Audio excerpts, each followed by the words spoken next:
केजरीवाल के घर में स्वाति मालीवाल की पिटाई का मामला थमने का नाम नहीं ले रहा है। दिल्ली राष्ट्रीय महिला आयोग और दिल्ली पुलिस दोनों एक्टिव हो गए हैं। यह मामला किस तरफ जा रहा है हम देखेंगे। साथ में प्रवीर पुरकायस्थ जो न्यूज क्लिक के संपादक थे, उनकी जिस तरह से गिरफ्तारी हुई थी, 7 महीने जेल में रखा गया था, चाइना से फंडिंग का आरोप लगा था, उनके बारे में सुप्रीम कोर्ट ने कहा है कि यह पूरी तरह से इल्लीगल मामला था।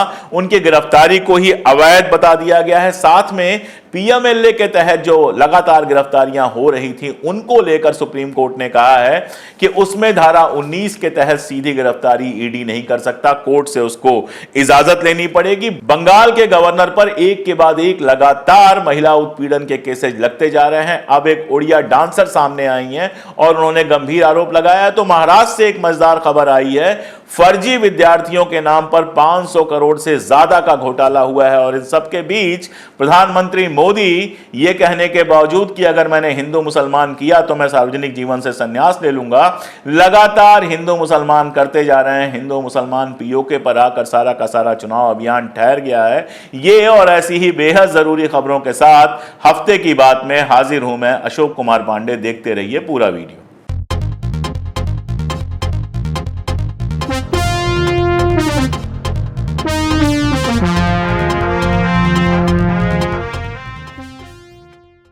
नमस्कार, मैं अशोक कुमार पांडे और स्वागत है आपका टीसीएच पर। हफ्ते की बात, पूरे हफ्ते जो घटनाएं हुई हैं वो तो हुई हैं, लेकिन ऐसा लगता है कि हमारे यहाँ राजनीति एक अलग लेवल पे पहुंच गई है। अरविंद केजरीवाल साहब जेल से रिहा हुए तो बड़ी ऊंची ऊंची आवाज़ों के साथ रिहा हुए, ये करेंगे वो करेंगे वो करेंगे, लेकिन कुल मिलाजुला के हुआ ये कि उनके घर पे स्वाति मालीवाल की पिटाई की खबरें वायरल हुई।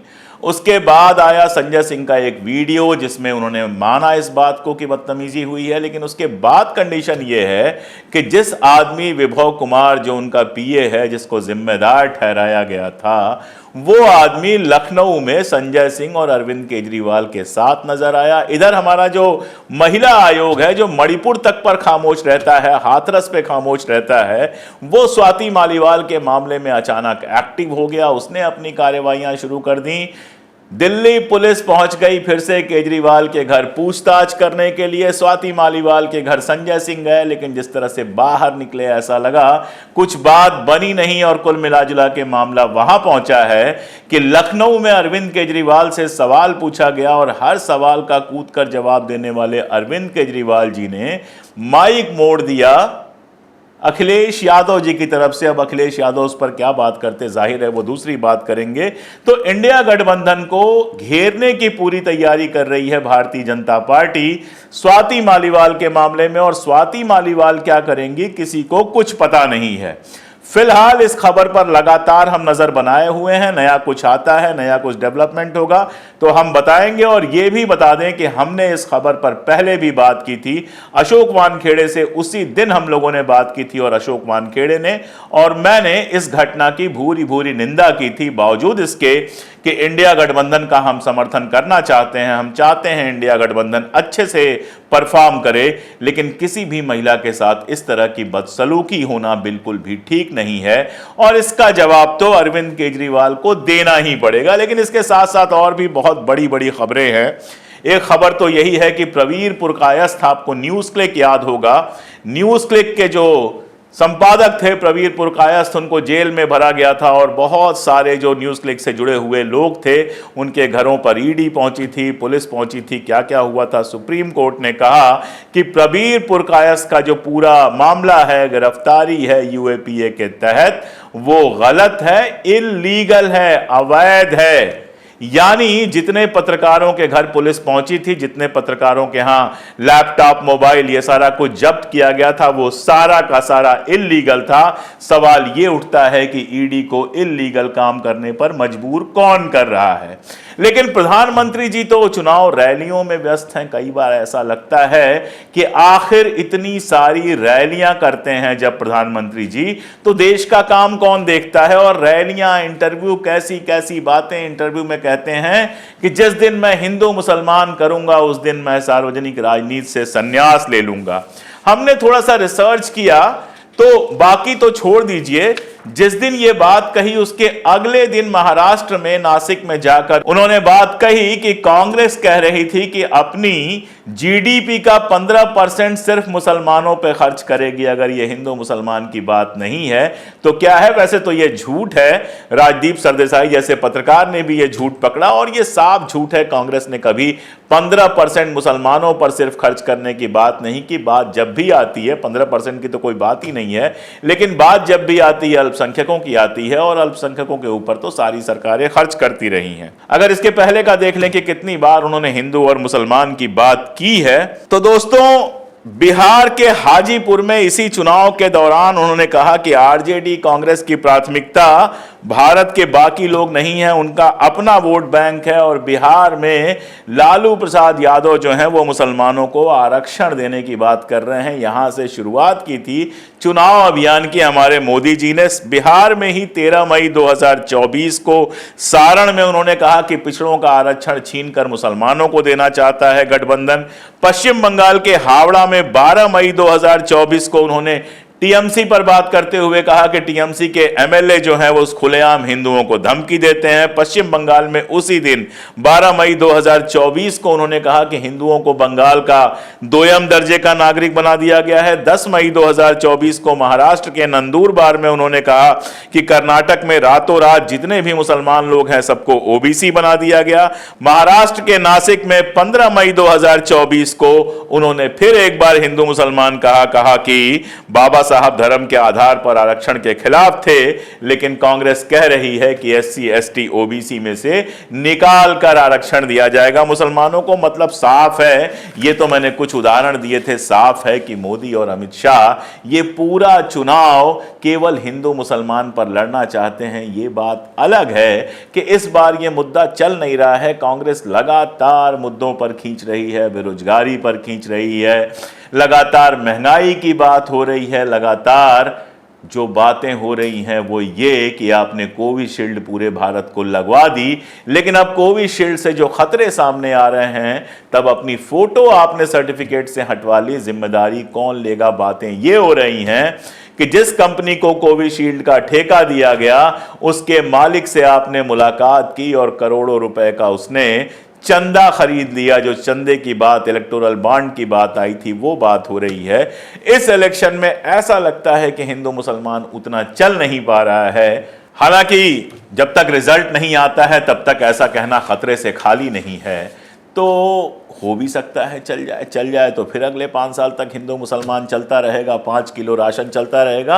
5 किलो राशन पे बड़ी खबर यह है कि कांग्रेस ने अब 10 किलो राशन देने की बात की है। मेरे समझ में नहीं आ रहा है कि जब 10 किलो राशन देने की बात थी तो ये चुनाव के घोषणा पत्र में क्यों नहीं शामिल हो गया? अगर ये चुनाव के घोषणा पत्र में शामिल हो गया होता तो पहले ही दिन से प्रचार होता। अब जब 4 राउंड का चुनाव हो चुका है तो आप कह रहे हैं 10 किलो राशन देंगे। अब इससे कितना आपको फायदा होगा, कितना नहीं होगा, ये कह पाना बहुत मुश्किल है। एक और बड़ी खबर है सुप्रीम कोर्ट से। सुप्रीम कोर्ट से आजकल काफी अच्छी खबरें आ रही हैं। पीएमएलए, आप जानते हैं पीएमएलए वो मामला है जिसमें ज्यादातर नेताओं वगैरह को गिरफ्तार किया है। पीएमएलए को लेकर सुप्रीम कोर्ट ने कहा है कि ईडी किसी को भी पीएमएलए की धारा 19 के अनुसार गिरफ्तार नहीं कर सकती। इसके लिए कोर्ट में आवेदन करना पड़ेगा। अब आप देखिए, ईडी हमारे यहां इतना बड़ा तोप बन गई है। ये अलग बात है कि ईडी अगर 100 लोगों पे केस करती है तो 2 लोगों को भी सजा नहीं दिलवा पाती, लेकिन ईडी एक ऐसा हथियार बन गई है जिसका उपयोग कई बार ऐसा दिखता है इलेक्टोरल बॉन्ड लेने के लिए भी किया गया। इसका उपयोग नेताओं के खिलाफ तो किया ही गया। अरविंद केजरीवाल जो जेल गए थे वो ईडी के चलते ही गए थे। हेमंत सोरेन अभी भी जेल में है। वही आरोप जो अरविंद केजरीवाल के ऊपर थे और बल्कि उससे कम पैसे के आरोप हेमंत सोरेन के ऊपर हैं, लेकिन ईडी की कार्रवाई की वजह से ही हेमंत सोरेन जेल में हैं। हिमंता बिश्वा शर्मा के खिलाफ ईडी की ही कार्रवाई चल रही थी, जिससे बचने के लिए शायद वो बीजेपी में गए, क्योंकि बीजेपी में जाने के बाद उनके खिलाफ सारी कार्रवाइयां बंद हो गई। अजित पवार, प्रफुल्ल पटेल, इन सब ने ईडी के डर से ही आत्मसमर्पण किया। अब सुप्रीम कोर्ट ने यह कहा है कि ईडी पीएमएलए की धारा 19 के तहत किसी को भी गिरफ्तार नहीं कर सकती, पहले उसको कोर्ट से ऑर्डर लेना पड़ेगा। लेकिन क्या होता है, जब सब ठीक ठीक चल रहा होता है तो कहीं कुछ गड़बड़ हो जाता है। मैंने आपको बताया कि स्वाति मालीवाल का मामला सामने आया और केजरीवाल का सब ठीक ठीक लगता हुआ गड़बड़ हो गया। लेकिन स्वाति मालीवाल के मामले में इतना ज्यादा शोर मचाने वाली भारतीय जनता पार्टी के जो नियुक्त किए हुए गवर्नर हैं पश्चिम बंगाल पर, उन पर दो महिलाओं ने बेहद गंभीर आरोप लगाए हैं। पहले राजभवन में काम करने वाली एक महिला ने आरोप लगाया कि गवर्नर साहब ने उनको बुलाया और जबरदस्ती रोकने की कोशिश की, दरवाजा बंद कर दिया। दो लोगों ने उनको रोका और उनके साथ दुर्व्यवहार करने की कोशिश की गई। लेकिन अभी यह मामला दबा ही नहीं था कि बंगाल की एक ओडिसी नृत्यांगना ने यह दावा किया कि गवर्नर साहब ने साल भर पहले दिल्ली में उनके साथ अभद्र व्यवहार किया था। वो शब्द मैं उपयोग नहीं कर रहा हूं, आप जानते हैं, लेकिन उन्होंने सीधे सीधे उनके ऊपर उत्पीड़न का आरोप लगाया है। अब पश्चिम बंगाल के गवर्नर पर जब यह आरोप लगा है तो महिला आयोग एकदम खामोश है।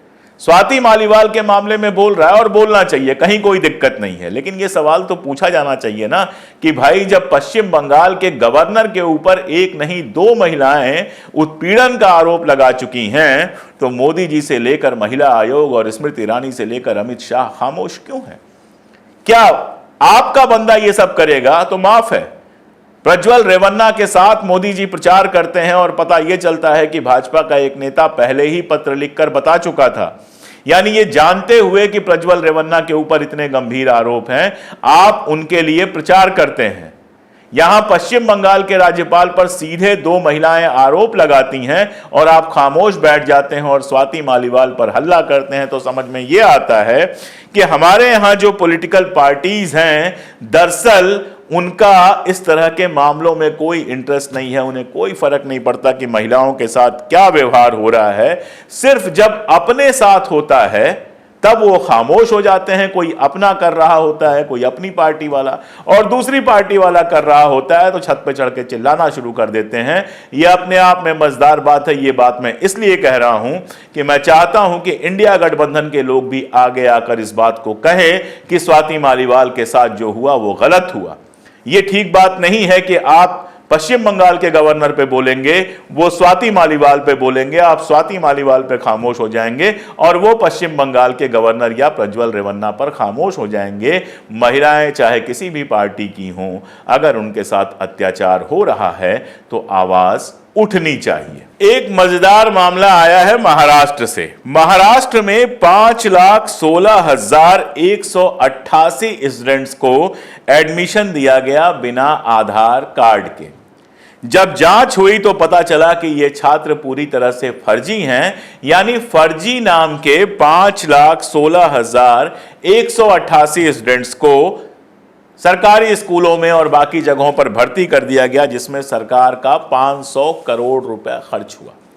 अब सरकार के खर्च हुए ये 500 करोड़ रुपए किसके पॉकेट में गए? क्योंकि इस समय महाराष्ट्र में हिंदुस्तान की नहीं दुनिया की सबसे ईमानदार सरकार है। उसमें अजित पवार जी हैं जिनके ऊपर 17,000 करोड़ के घोटाले का आरोप था।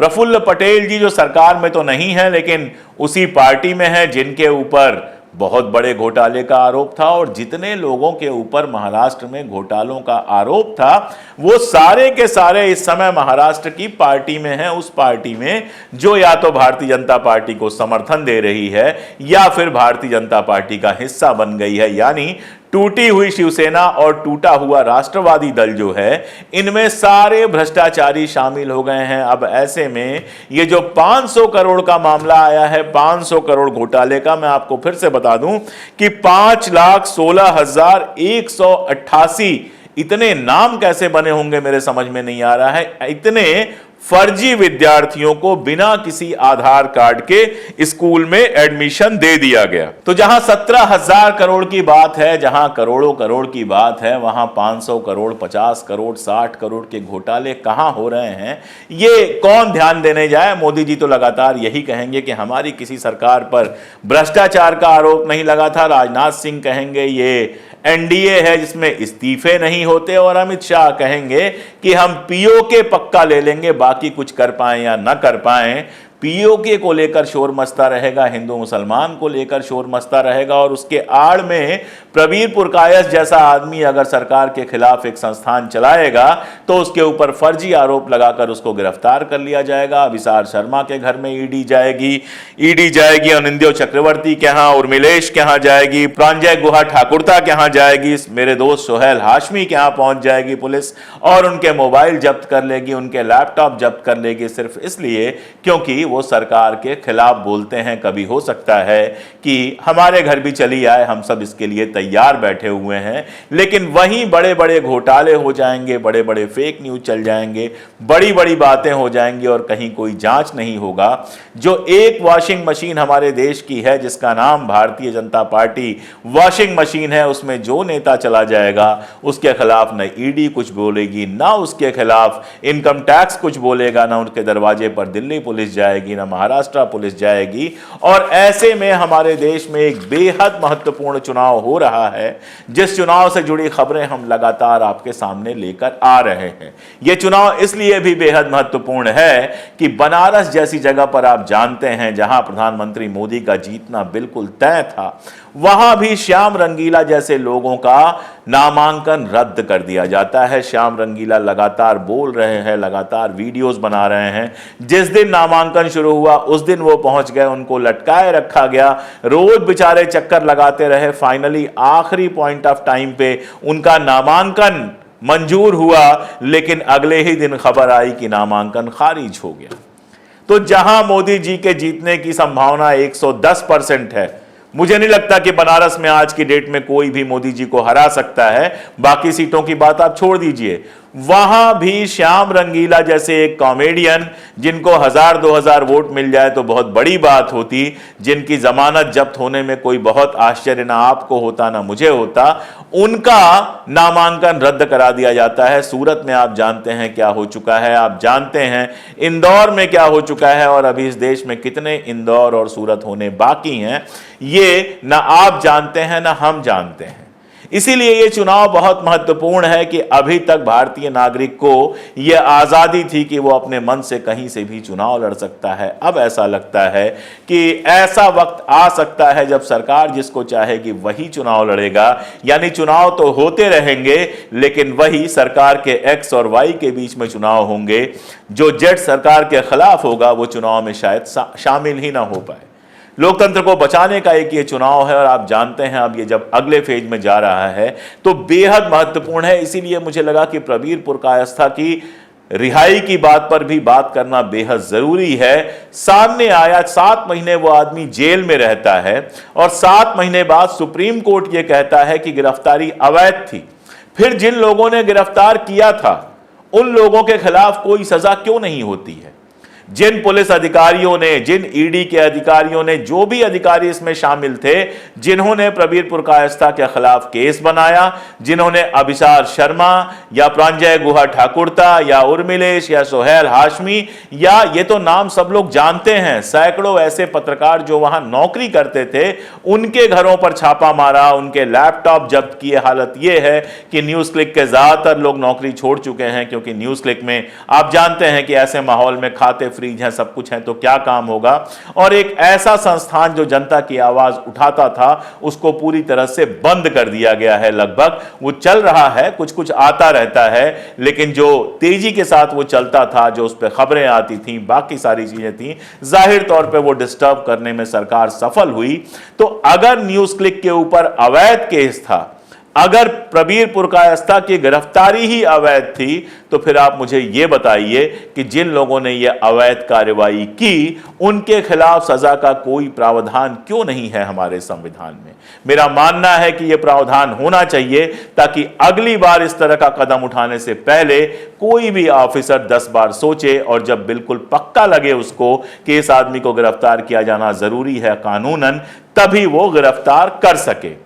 मेरी कोशिश थी हफ्ते भर की जो ज़रूरी खबरें थीं एक एनालिसिस के साथ आपके सामने लेके आए। सबसे तेज़ खबरें लाने का काम नहीं है हमारा, इस काम के लिए बहुत सारे यूट्यूब चैनल भी हैं, बहुत सारे टीवी चैनल भी हैं। हमारा काम खबरों की एनालिसिस करना है, आपके पक्ष में खबरों की एनालिसिस करना है, जनता के पक्ष में खबरों की एनालिसिस करना है। ये काम हम लगातार करते रहते हैं। अगर आपको लगता है कि हम जो बात कर रहे हैं वो हक की आवाज़ है, अगर आपको लगता है कि इस तरह की आवाज़ें जिंदा रहनी चाहिए, तो हमारे साथ जुड़िए। बहुत सारे तरीके हैं, आप जो हमारा पिंड कमेंट है या जो हमारा डिस्क्रिप्शन है उसको खोल के देखिए।